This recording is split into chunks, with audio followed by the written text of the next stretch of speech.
तुषार, तुम यहाँ क्या कर रहे हो? तुम्हारा दिमाग खराब हो गया। ये क्या कर रहे हो तुम? समाज जी, आप मेरी बेटी को क्यों मार रहे हो? समाज जी, मैं आपसे कुछ पूछ रही हूँ। आपने मेरी बेटी को थप्पड़ क्यों मारा है? जीजा जी, माना कि आपका ओहदा हमारे घर में सबसे बड़ा है, हम आपकी इज्जत करते हैं, तो इसका मतलब ये नहीं कि आप हमारे ही घर में आके हम दोनों की आंखों के सामने मेरी बहन को चांटा मारोगे। मम्मी देखो ना, ये कैसे करते हैं। ये घर पर भी ना मेरे साथ ऐसी बदतमीजी करते हैं, मुझ पे हाथ उठाते हैं, और आज तो आप लोगों के सामने भी इन्होंने मुझे मारा है। इससे पहले मैंने ऐसा कब किया है कुछ? अरे छोड़ो मेरी बेटी के बाल। जब तुम हमारे सामने इसका ये हाल कर रहे हो तो अकेले में तो पता नहीं तुम मेरी बेटी का क्या हाल करते होगे। शर्म लिहाज है या नहीं है दामाद जी आपको? अब समझ में आया कि मेरी बेटी घर आके क्यों बैठी हुई है। अरे आपके हाथ ही इतने चलते तभी तो मेरी बेटी घर आके बैठी हुई है। अगर आप मेरी बेटी को प्यार से रखते ना तो मेरी बेटी यहाँ ना आती अपने मायके में रहने के लिए। तुम सही कह रही हो मम्मी, जीजा जी की ही गलती है सारी, तभी हमारी बहन 2 महीने से घर में बैठी है। ऐसे ही होते हैं आदमी। मम्मी, शादी के थोड़े टाइम बाद ही ना ये मुझ पे हाथ उठाने लगे और मुझ पे गुस्सा करने लगे। चुप कर, अपना मुंह ना बंद कर मेरे सामने, वरना एक और मारूंगा। और मम्मी जी, आप तो जानते हो ना कि हमारी शादी को 5 साल पूरे हो चुके हैं, और मैंने तब से लेकर आज तक हनी पे हाथ तक नहीं उठाया, और इसको कुछ बोला तक नहीं है, ऊंची आवाज में बात तक नहीं की। मम्मी जी, जो आज मैंने हनी के साथ किया है ना, यही सेम चीज ये मेरी माँ के साथ करके आई है। सोचा तो मैंने भी था, अरे ईगो तो मेरे अंदर भी थी। मैंने ये ठान लिया था कि इसको यहां से कभी वापस लेने नहीं आऊंगा मैं, लेकिन क्या करता, इसको सबक जो सिखाना था, तो बस इसलिए मैंने आप लोगों के सामने ये सब कुछ किया, ताकि इसकी असलियत आप लोगों के सामने आ सके।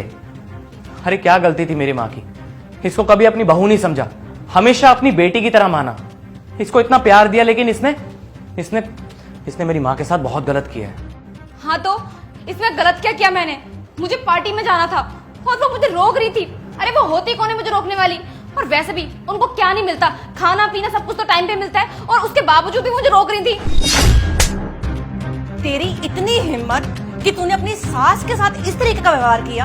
क्या मैंने तुझे यही संस्कार दिए हैं? तुझे शर्म नहीं आई ये सब करते हुए?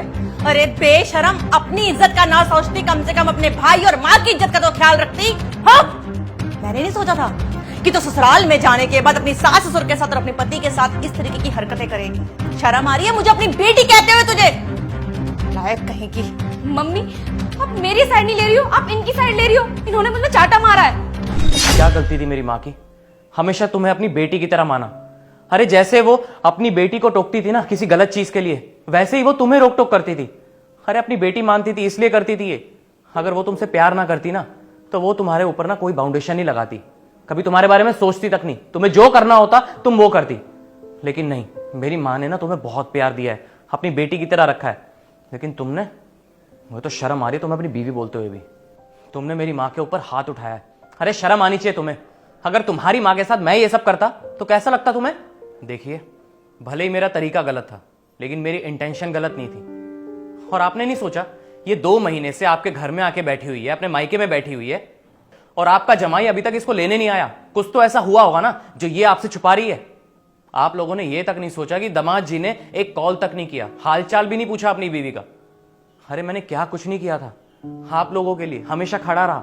आप लोगों को कोई भी प्रॉब्लम होती थी, मैं हमेशा सबसे आगे रहता था। अरे आप लोगों को अपनी फैमिली समझता था मैं, लेकिन इसने कभी मेरी माँ को माँ समझा ही नहीं। दामाद जी, मैं मेरी तरफ से और मेरी बेटी की तरफ से आपसे माफी मांगती हूँ। जो भी मेरी बेटी ने किया है ना, बहुत गलत किया है। वैसे तो ये माफी के लायक नहीं है, पर फिर भी आप माफ कर देना मुझे भी और इस निकम्मी को भी। और मैं उम्मीद करती हूँ कि आज के बाद ये गलती दोबारा नहीं दोहराएगी। शायद इसको अब तो अकल आ ही गई होगी इतनी बड़ी गलती करने के बाद तो।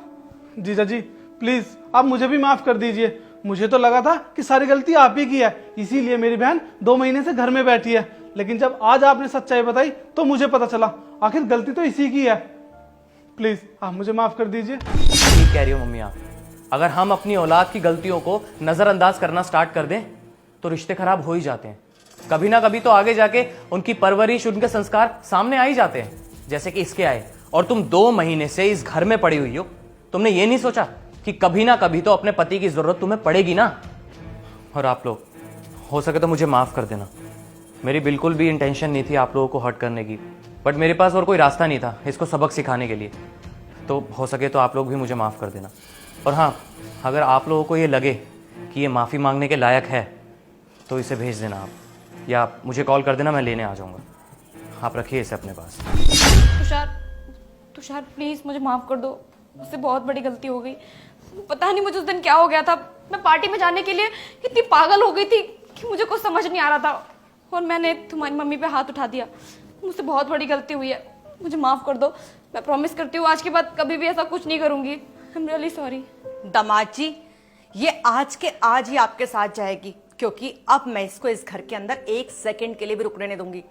अपना सामान पैक कर हनी, और दामाद जी के साथ यहां से जा अपने ससुराल। तेरा असली घर वही है, ये नहीं।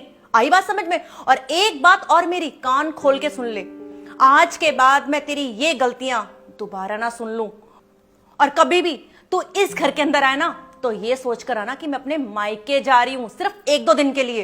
ये 2-2 महीने के लिए आने की जरूरत नहीं है, समझ में आया ना? अपने माँ बाप की इज्जत छोड़ के अपने सास ससुर की इज्जत करना सीख। आई बात समझ में? मैं आज के बाद तेरी कोई भी गलती बर्दाश्त नहीं करूंगी। जैसे तू अपने माँ बाप की इज्जत करती है ना, वैसे ही अपने सास ससुर की इज्जत करियो। आप तू फटाफट सामान पैक कर अपना जाके जा। दामाद जी आप बैठिए, मैं चाय बनवाती हूँ। आइए जीजा जी, आप बैठिए, आपके लिए चाय मैं बना के लेके आता हूँ।